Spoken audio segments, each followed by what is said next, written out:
چه فوتبالیه، چقدر قشنگه این بازی. بعد از 4 تایی شدن رئال مادرید حالا در یه نیمه 4 تا گل تیم بارسلونا میزنه. شکل بازیکن بارسلونا یامال، چه گلی.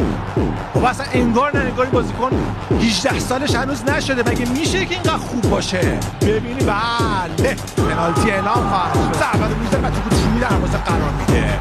2-1 برای تیم بارسلونا. لواندوفسکی واسه بلند یه چه سری زد رافینیا. قصد درخشان خودش رو ادامه میده رافینیا.